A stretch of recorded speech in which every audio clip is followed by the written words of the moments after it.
샬롬, 샬롬, 샬롬. 이렇게 구석구석 샬롬 합니다. 네. 오늘 이게 성령 강림 주일입니다. 다시 한번 인사하겠습니다. 나의 사랑, 나의 교회. 오늘은 나의 사랑, 나의 교회 6번째 시간, 고난의 복음을 전하는, 증거하는 교회라는 말씀을 좀 전하려고 합니다. 사도행전에서 태동한 이 교회는 성령의 은혜 가운데, 또 주님 말씀 가운데, 성도들의 기도 가운데에 세워졌습니다. 그런데 놀랍게도 고난 위에서도 이 교회가 세워진 거예요.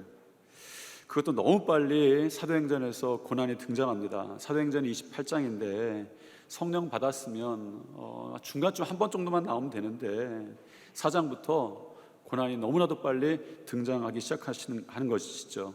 그리고 사도행전이 끝날 때까지 감옥에 대한 이야기가 곳곳에 나오는 거예요. 여러분, 이것을 전제해야 됩니다. 사도행전은 성령의 역사가 많았어요. 충만했습니다. 그런데 곳곳마다 감옥이 있었던 거예요. 사도행전의 이야기도, 이런 감옥에 대한 이야기도 마무리하면서 끝나지는 않습니다. 열린 결말로 끝나죠. 교회가 사도행전 이후에 계속되는 것이라면 이 고난에 대한 이야기도 우리에게 계속 주어지는 것은 어쩌면 당연해 보입니다. 우리에게 생기는 질문이 있어요. 우리가 왜 고난 당하는가 라는 것입니다. 우리가 그리스도인이 왜 고난 당하는가, 예수 믿는데 왜 고난 당하는가 라는 거예요. 여러분, 이상하지 않습니까? 아니, 교회까지 와서 고난 당하려면 왜 교회 다닙니까? 교회까지 왔는데 고난 받아야 돼? 그 이해가 안 되는 것이죠. 그러려면 예수는 왜 믿냐는 거예요. 이 고난에 대해서 우리가 먼저 중요한 전제가 있다라는 것을 이해해야 합니다. 같이 한번 이렇게 인사하겠습니다. 죽은 것은 공격받지 않는다. 사실 이건 인사하려고 했던 건 아닌데 하도 버릇이 돼갖고 손이 올라갔습니다. 그냥 한번 얘기해 봅시다. 그냥 이건 떠는 거라고 생각하시고 죽은 것은 공격받지 않는다. 우리가 왜 고난 당하는가? 그리스도인이 왜 고난 당하는가? 역설적으로 사단은 죽은 것을 공격하지 않기 때문입니다. 맹수 중에 사자는 죽은 고기를 먹지 않는다고 하죠. 살아있는 동물만을 공격해서 잡아먹는데요. 성경은 그 사단을 이 사자에 비유합니다. 베드로 사도의 말씀에 의하면 이렇게 전해지죠. 같이 한번 읽겠습니다. 너희 대적 마귀가 우는 사자같이 두루 다니며 삼킬 자를 찾나니. 사단이 사자와 같다라고 이야기합니다. 그래서 사단도 사실은 사자처럼 죽은 것은 건드리지 않습니다. 사실은 우리가 공격받는 것은 우리 안에 살아계신 그리스도의 영이 있다는 증거입니다. 때로는 우리는 졸기도 하고 잠잘 수도 있지만, 그러나 한 가지 분명한 것은 여러분이 만약 사단의 공격을 받고 도전을 받고 고난과 문제가 있다면 여러분 안에 여전히 그리스도의 생명이 있다는 것을 믿으시기 바랍니다. 이건 분명하죠. 사단이 그래서 공격하고 싶어하는 거예요. 그러므로 고난에 대해서 이야기하는 것은 어떤 특별한 상황이나 특별한 성도들에게만 해당하기 때문에 고난에 이야기하는 것이 아니라는 것입니다. 우리가 예수를 믿기에 살아있는 그리스도의 영을 가졌기 때문에 우리는 언제나 고난 위에 교회가 세워졌다는 사실을 기억해야 한다는 것이죠. 존 웨슬리가 은혜를 체험하고 나서 사람들에게 이제 말을 타고 다니면서 이제 복음을 전하기 시작했어요. 그게 결코 녹록치 않은 일이었습니다. 사람들에게 비난도 받고 핍박도 받고 많은 고난을 받았습니다. 달걀을 맞기도 하고 돌을 맞기도 한 거예요. 어느 날 말을 타고 가는데 그에게 아무런 공격이 없었답니다. 그에게 욕하는 사람, 돌 던지는 사람, 달걀 던지는 사람이 없는 거죠. 그가 멈추고 기도했습니다. 하나님, 저를 향한 공격이 없습니다. 제가 제대로 살고 있는 것 맞습니까? 얼마 지나지 않아서 다시 그에게 시련이 시작되었습니다. 웨슬리가 하나님께 다시 기도하죠. 하나님, 제가 살아있다는 증거를 주심을 감사합니다. 사실은 여러분에게 문제나 고난이나 실패보다 더 중요한 것이 있는데, 그것은 그리스도의 살아계신 영이 여러분들 안에 있다라고 하는 것입니다. 그러므로 우리는 이제 고난의 유익에 대해서도 말을 해야 합니다. 이야기해야 되죠. 교회가 고난 위에 세워졌다라는 것이 분명하기 때문입니다. 고난에는 두 가지 형태가 있어요. 나에게 대해서 질문을 하게 만드는 고난이 있고, 하나님에 대해 질문을 하게 만드는 고난이 있습니다. 지난 한 주 동안 평신도 주일로 지냈고 장로님들이 새벽에 말씀을 전하시고 이제 간증을 하셨죠. 장로님들이 고생을 참 많이 하셨어요. 다들 한결같이 하시는 말씀이 설교가 어렵다라는 그 말씀들을 하시는데 속으로 쌤통이다 이렇게 제가 생각을 했습니다. 그런데 말씀만 어렵다고 하시지 다들 은혜들이 되었습니다. 정봉원 장로님 첫 번째 새벽에 간증하시면서 그런 이야기를 하셨어요. 젊을 때 이야기입니다. 교회 예배 빠지면 왠지 모르게 찜찜한 그런 정도의 신앙을 좀 가지고 있으실 때였다고 고백을 하셨습니다. 어느 날 주일에 친구들과 짬뽕을 먹게 되었어요. 제가 기억에는 짬뽕이 맞습니다. 교회 안 가고 그냥 짬뽕을 먹게 된 것이죠. 그런데 온 몸에 두드러기가 나게 되는 거예요. 그때 그런 생각이 나더랍니다. 예배 안 드려서 내가 벌을 받는구나. 내가 하나님의 아들이긴 아들인가 보다. 내가 벌 받는 거 보니까 하나님의 아들이긴 아들인가 보다. 그냥 놔두시지 않으시는구나. 그런 거죠. 여러 장로님들도 간증 속에 그런 이야기들이 있었어요. 한 장로님은 아내에게 닥친 건강의 문제 때문에 기도하기 시작한 거예요. 다른 한 장로님은 안면마비가 오셨는데 그것 때문에 기도하기 시작한 거예요. 고난이 닥쳤습니다. 그런데 고난을 통해서 기도하기 시작한 거예요. 이런 것들이 나에게 질문을 던져주는 고난입니다. 고난이 있어요. 그런데 그 고난이 이런 음성으로 들리는 거예요. 너 제대로 하고 있는 거 맞니? 내 삶을, 내 길을 점검해봐. 이런 거예요. 그래서 이 고난의 유익은 너무나도 분명합니다. 이런 고난은 나에게 질문하고 나를 돌아보게 하고 삶의 방향을 정리해 주는 거예요. 결국 하나님의 인도하시는 길을 찾게 되는 거죠. 그 길을 인도하시는 하나님께 시선이 모이게 됩니다. 그리고 그 시선의 힘을 경험하는 것이죠. 하나님 바라보았더니 이제 제대로 되는구나. 하나님 바라보았더니 괜찮아지는구나. 이런 것들을 경험합니다. 이것이 고난의 유익입니다. 그런데 문제는 우리에게 고난이 다가올 때 너무 어렵게 다가오는 고난이 우리에게 있다는 거예요. 그 고난이 너무나도 어렵습니다. 지난주 어떤 말씀이었죠? 성령과 함께한 베드로와 요한이 성전 미문에 앉아서 40년 동안 안진뱅이로 구걸하던 사람을 고쳐 세웠던 그런 그 이야기를 보았습니다. 바로 그 다음부터 나오는 이야기가 오늘 그 본문에 나오는 이야기와 연결됩니다. 성경 말씀을 그대로 풀어보면 기적이 일어났어요. 그러니까 안진뱅이가 일어난 거니까 기적이 일어났지 않습니까? 사람들이 베드로와 요한을 주목했어요. 놀라서 달려가서 베드로와 요한을 붙잡았다라고 표현합니다. 여기서 붙잡았다는 말이 주목했다라는 말이죠. 솔로몬의 행각에 구름대 같은 사람들이 막 모여들기 시작했습니다. 이때 베드로와 제자들이 그때 어떠한 사람이었는지 알 수 있는 장면이 하나 있습니다. 우리 베드로가 변했어요. 우리 아이가 변했어요라는 걸 차용한 건데 여러분들이 웃든지 말든지 알아서 하십시오. 마음대로 하세요. 우리 베드로가 변했어요. 제가 보면 이 정말 변함이 분명히 나타났던 장면입니다. 베드로가 자기를 붙잡고 자기를 주목하던 사람들에게 설교하기 시작합니다. 설교의 일성이 이거예요. 왜 나를 주목하느냐? 왜 우리를 주목하느냐? 이런 말이었습니다. 여러분, 사람들이 기적이 일어났는데 그 기적의 현장의 중심에 있었던 베드로와 요한에 주목했는데 베드로가 그 사람들 향해서 그렇게 한 거예요. 왜 우리를 주목합니까? 라는 일성이었습니다. 누가 와서 말씀을 전했는데 말씀이 참 은혜스러웠다고 생각해 봅시다.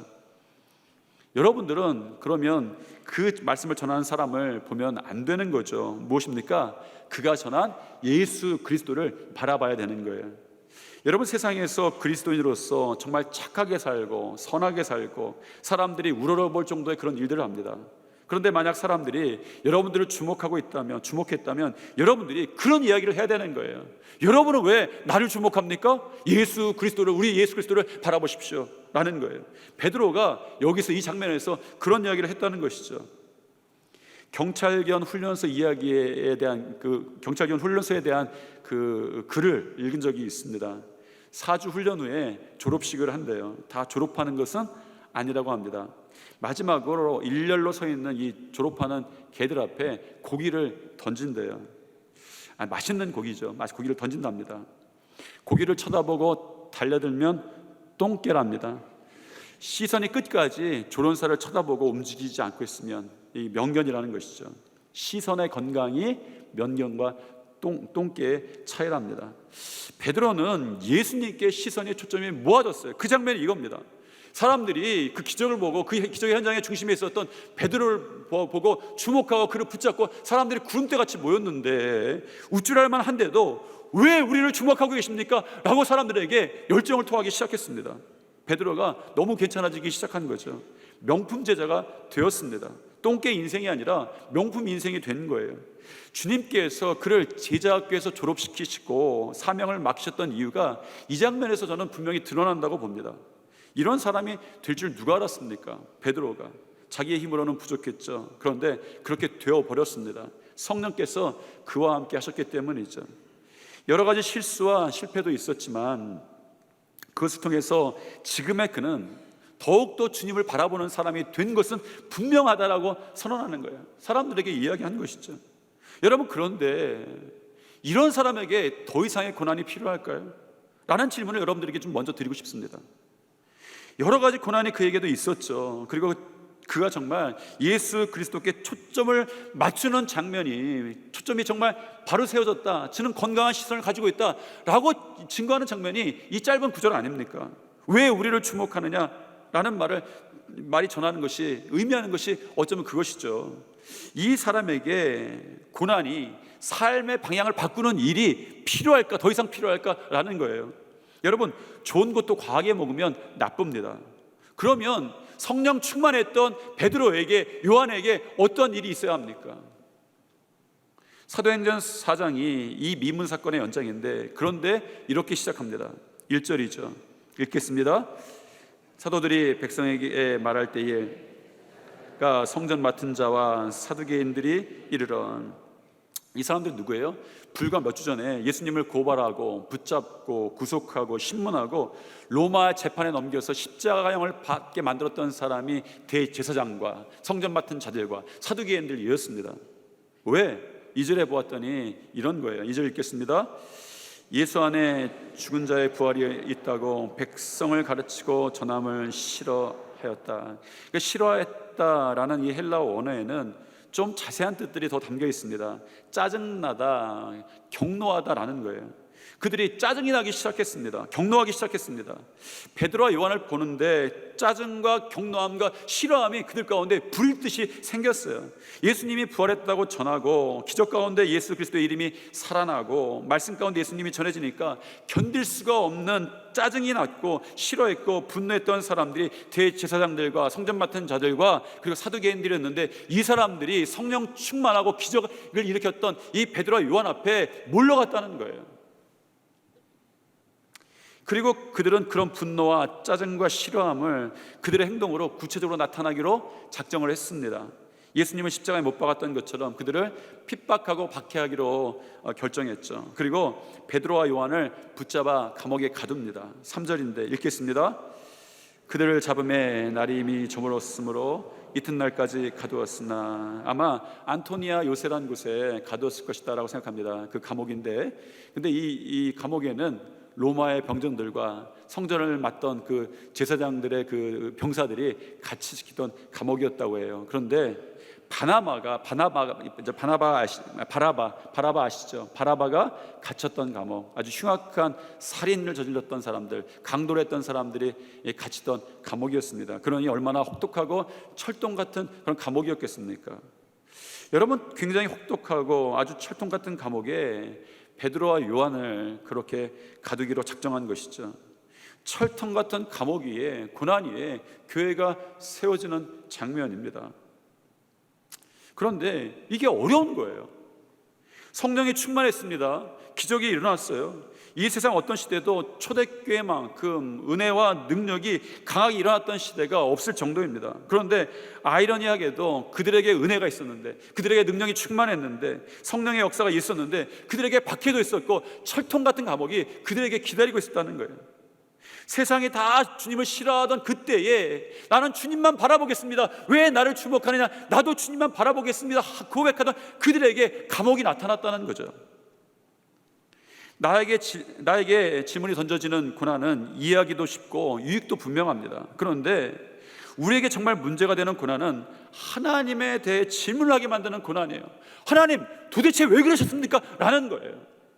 나에 대한 질문은 나를 바라보면 그 고난의 문제가 해결되는 것 같지만, 나를 바라봐도 그 고난의 문제가 해결되지 않는 그 고난에 대해서 우리 하나님께 이렇게 얘기합니다. 하나님, 내가 고난당할 때 하나님은 어디 계셨습니까? 이 고난이 사라지지 않는데 당신은 지금 어디 계십니까? 라고 하는 거예요. 우리 요즘에 욥기를 새벽 기도에 보지 않습니까? 욥기의 친구들은 욥에게 내려진 가혹한 하나님의 고난에 대해서 욥에게 그러는 거예요.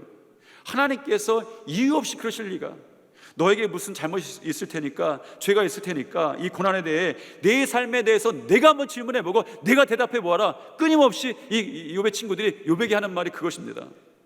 내 삶이 돌아와라. 그럼 내가 대답할 말이 있지 않겠는가? 라는 거였어요. 그래서 욥의 친구들에게 이 고난은 가혹한 고난인 걸 알면서도 이 고난이 너무 쉬웠습니다. 이해하기 쉬웠어요. 그런데 욥에게는 이 고난이 너무나도 어려운 거였어요. 가혹한 것이었죠. 매일 아침 저녁으로 하나님 바라보다가 혹독한 철통 같은 감옥에 갇힌 거예요. 그의 건강도, 그의 삶도, 그의 사업도 모든 것이 철통같이 했는데 자기의 삶을 돌아보긴 돌아보지만 이 질문은 자기의 삶에 대해서 대답이 안 나오는 거예요. 하나님께 묻는 겁니다. 하나님, 나의 이 고난이 도대체 무슨 고난입니까? 라는 거예요. 여러분, 그래서 욥의 이 고난에 대한 질문이 나에게로 향하지 않고 하나님께로 향합니다. 하나님, 당신이 어떤 분인지 알겠지만 저는 이 고난에 대해서 도저히 모르겠습니다 라고 말하는 것이죠. 내가 고통당할 때 하나님 어디 계십니까? 그 책 제목입니다. 필립 얀시의 책이죠. 어마어마하게 팔렸어요. 아마 이 출간되는 그 해였던 것 같은데 60만 부가 팔렸습니다. 기독교 책인데 60만 부가 팔린 거예요. 뭐 도서 1위를 했답니다. 여러분, 사람들이 지나가다 보니까 책 제목에 하나님, 내가 고통당할 때 하나님 당신은 어디 계셨습니까? 책 제목 보니까 다들 그것을 빼든 거죠. 왜? 그의 삶에 똑같은 질문들이 있는 거예요. 이 책은 도대체 무엇을 이야기하고 있는가라는 것이죠. 그들도 아마 그 책을 집어들었던 많은 사람들도 자기 자신에 대해서는 대답을 못하고 하나님께 대해서 질문하는 거예요. 하나님, 도대체 왜 그러십니까? 베드로가 성령이 충만하니 고난이 온다? 이해할 수 없죠. 여러분, 결론은 그래서는 안 되는 겁니다. 성령이 충만하니 이런 일이 있었습니다. 성령이 충만하니 이런 일이 있었습니다. 해야 될 일도 많은데 성령이 충만했는데 기적이 일어났는데 고난이 왔다. 철통 같은 감옥이 내 앞에 왔다. 감옥에서 이 제자들이 주님이 체포당하신 밤 하신 말씀을 좀 기억했을 것 같습니다.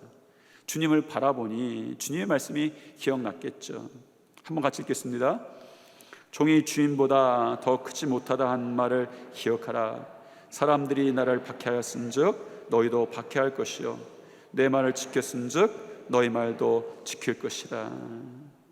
예수님의 말씀대로 되는 것 같다라는 생각을 그들이 했겠으나 사실은 제사장과 사두개인들이 그들의 감옥에 가둔 이유가 무엇입니까?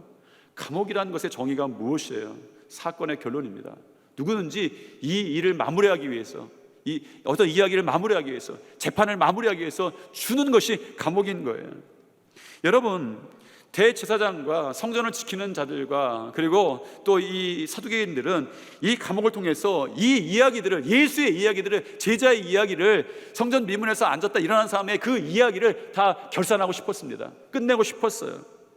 감옥에 갇히니 끝난 것은 분명합니다. 감옥의 정의가 그런 것이죠. 세상이 감옥을 주는 이유가 무엇입니까? 대제사장이 감옥을 주었던 이유가 뭐예요? 이 이야기를 끝내고 싶기 때문인 거예요. 왜? 세상은 감옥이면 끝이라고 생각하는 것이 당연합니다. 세상의 법칙이죠. 감옥에 가둔 자들의 의도했던 것이 그것입니다.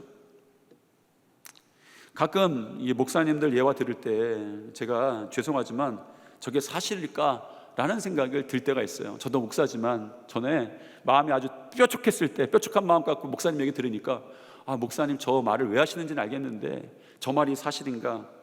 제 뾰족했을 때 얘기입니다. 여러분들도 혹시 뾰족하신 분이 있을지 모르겠어요. 저 이야기가 사실인가?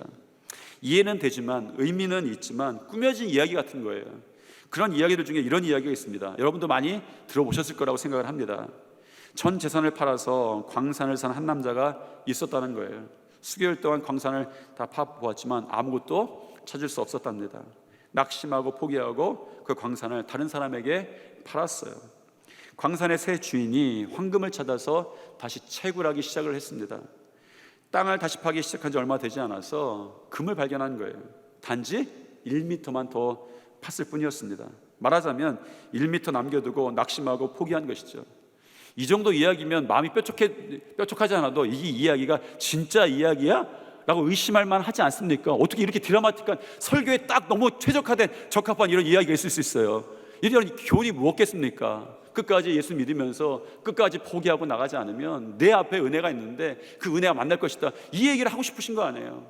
어떻게 이렇게 딱 맞는 예화가 있는지 여러분 할렐루야, 이 이야기를 아멘으로 받아들이셔야 되죠. 이런 이야 한 번쯤은 들어보셨을 것 같은데 저만 들어봤어요? 들어보셨잖아요. 제가 어느 날 무슨 마음이 생겨서인지 이게 실제 일어났던 일인지 실제 이야기인지 한번 확인해 보고 싶었습니다. 좋은 의도는 아니죠. 뾰족한 마음 갖고 시작했습니다. 찾아봤습니다. 찾는다고 찾아지겠습니까? 이런 이야기가 그래도 집요하죠. 결국 원출처를 발견하게 되었습니다. 자료 잘 찾는 것도 실력입니다. 여러분, 목사는 실력 있는 목사예요. 왜냐하면 제가 박사과정 들어갔을 때 한 과목이 한 학기 동안 자료 찾는 법만 배우는 거예요, 박사과정에서. 그러니 제가 우리나라 목사님들 중에서 뭐 뛰어난 목사다라고 말할 수 없지만 자료 찾는 데는 1등입니다. 할렐루야. 여러분 1등 목사를 되고 자료 찾는 건 제가 잘 찾아요. 해갖고 막 꼬리 물고 나서 어디 자료가 찾았습니다. 이 이야기의 내용이 나폴레온 힐이라는 사람의 1937년에 생각하라 그리고 부자가 되라는 책에 나온 이야기입니다. 1937년에. 그런데 이 책이 사실은 계속 증보되긴 했습니다. 조사해 보니까 나폴레온 힐이 세계적인 성공학자예요. 지금도 그 당시 이분이 만들었던 프로그램이 운영되고 있습니다. 성공하는 사람들을 위한 프로그램이죠. 이 사람 나폴레옹 힐이 원래 생활이 넉넉지 않았던 유년 청년 시절을 좀 보냈습니다. 그가 학비와 생계를 위해서 어느 잡지사에 청년의 시절에 기자로 취직을 하게 됩니다. 어느 날 그때 당대의 세계 최고의 부자였던 앤드류 카네기와 인터뷰를 하게 돼요. 만나게 됩니다. 앤드류 카네기가 이 나폴레옹 힐에게 제안을 하나 했답니다. 성공의 원리에 대해서 당신이 한번 조사해 보십시오. 그러면서 자기가 앤드류 카네기가 507명의 명단을 이 나폴레옹 힐에게 줍니다. 이제 나폴레옹 힐의 평생의 연구가 시작되었죠.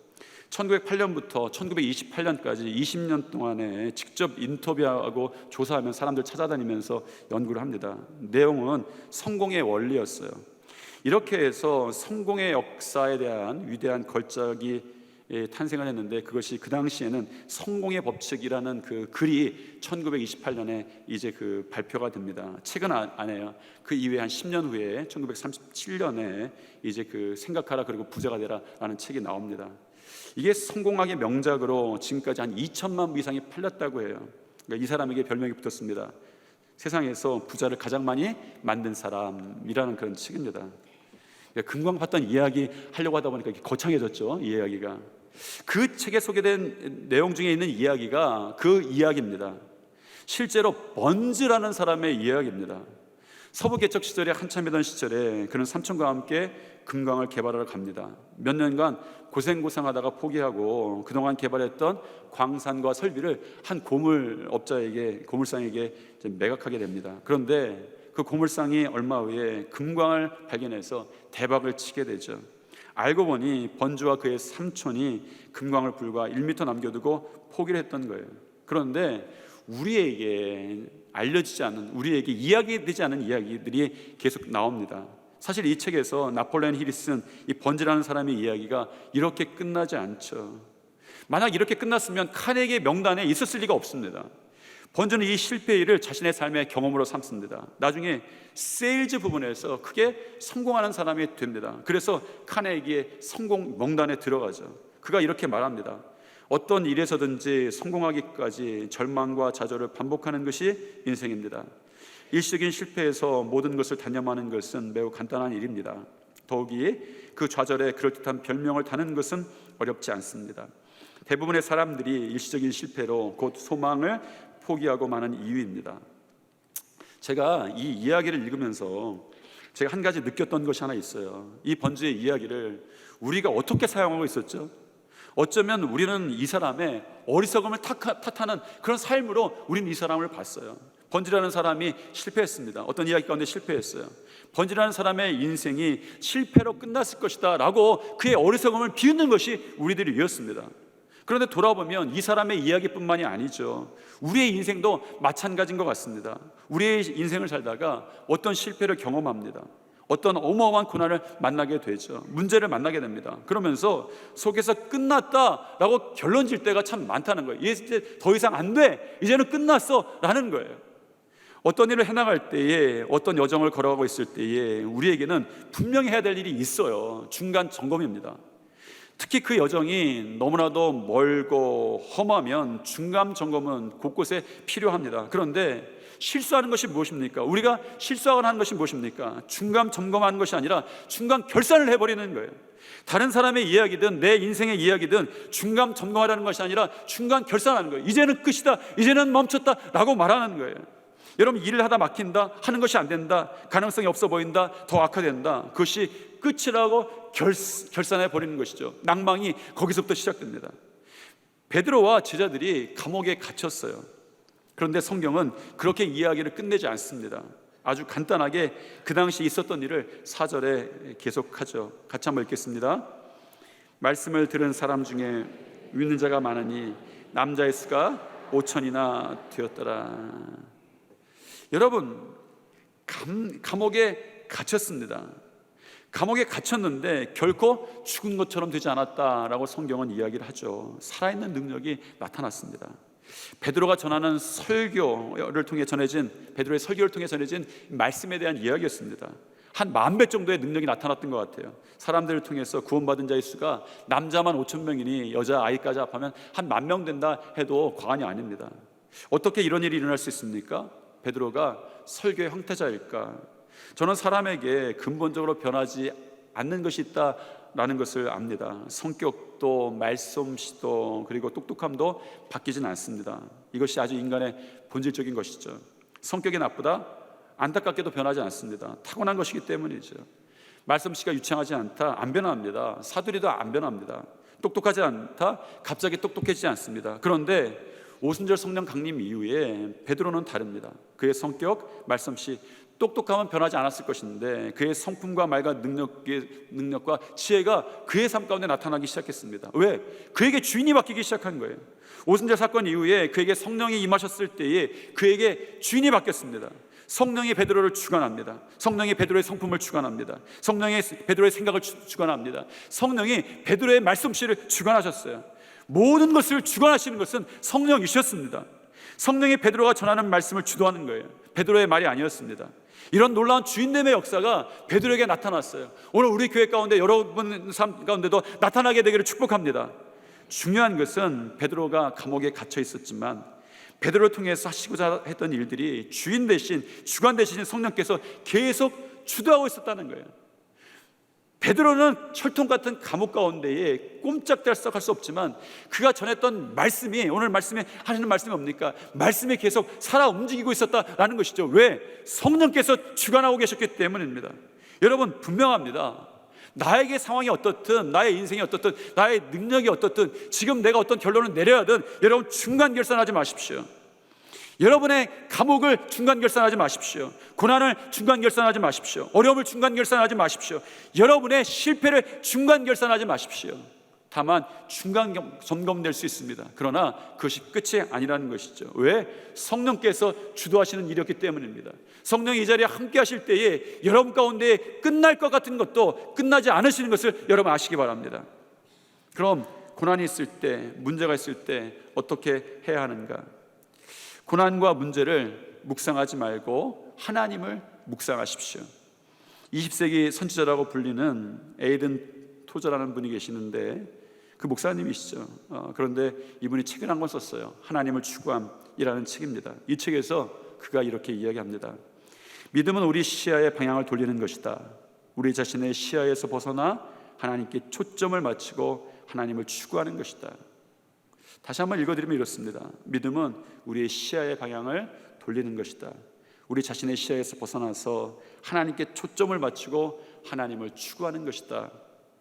사람들은 문제를 보면 문제를 묵상합니다. 당연하죠. 대개 사람들은 고난을 보면, 고난을 만나면, 고난을 경험하면 고난을 묵상합니다. 그 생각만 계속 나는 거죠. 분명한 것이 있습니다. 여러분이 사단의 권세를 이기려고 하지 마십시오. 이길 수 없게 다가옵니다. 광풍과 폭풍과 사막과 감옥으로 우리에게 다가옵니다.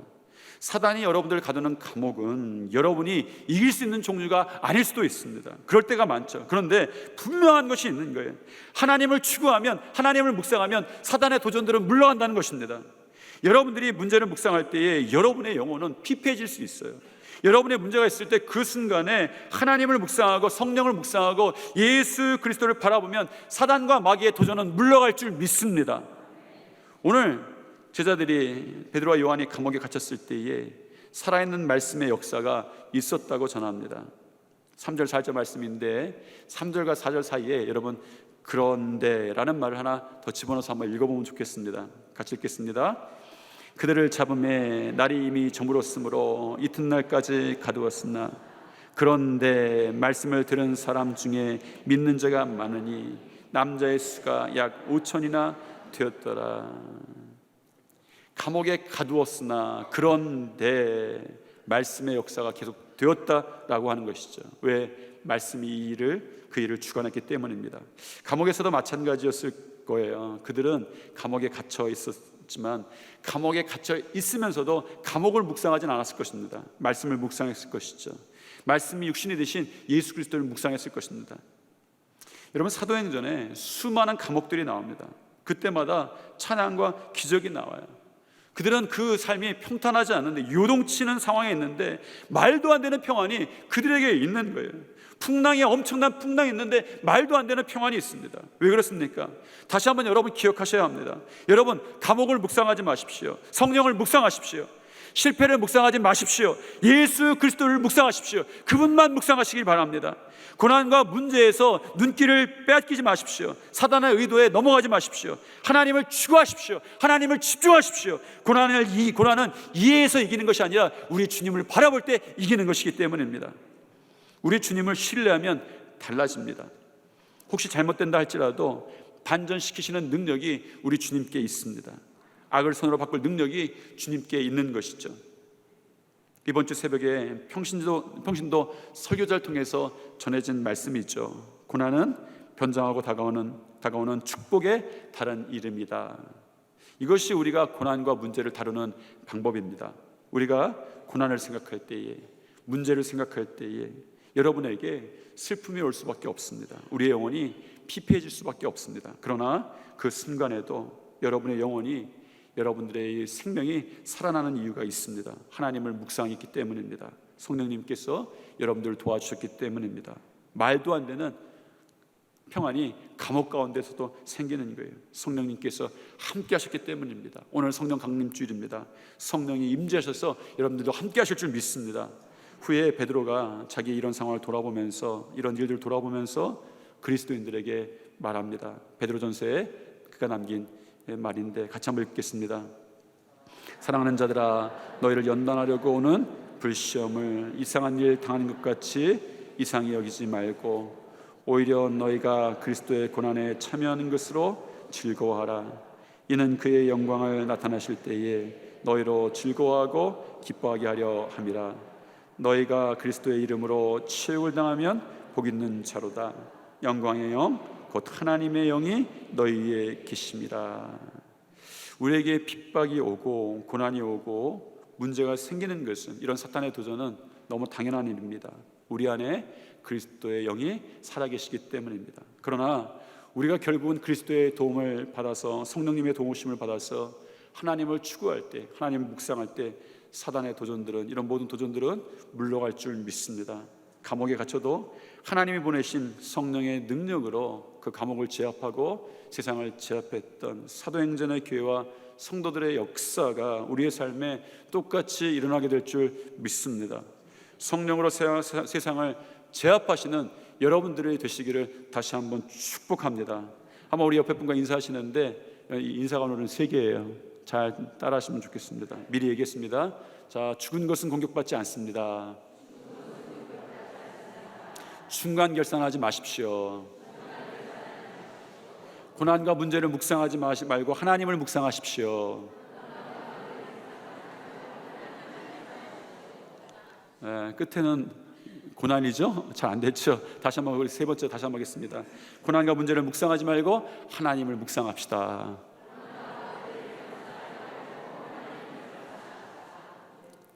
사랑과 은혜가 충만하신 하나님, 교회가 성도들의 삶이 어쩌면 끊임없이 다가오는 고난 위에 세워져 갑니다. 이 고난이 있을 때에 이것이 끝이 아니라는 것을 우리가 믿고 알게 도와주시고, 중간 결산이 아니라 중간 점검하며 우리의 신앙을 한 발짝 한 발짝 나가게 도와주시옵소서. 우리의 가운데 그리스도인이 살아계심을 믿습니다. 이 살아계신 하나님의 영을 바라보고 하나님을 바라보며 주 예수를 묵상할 때에 우리 가운데 오는 모든 고난의 도전들이 물러가게 도와주시옵소서. 예수님 이름으로 기도드립니다. 아멘.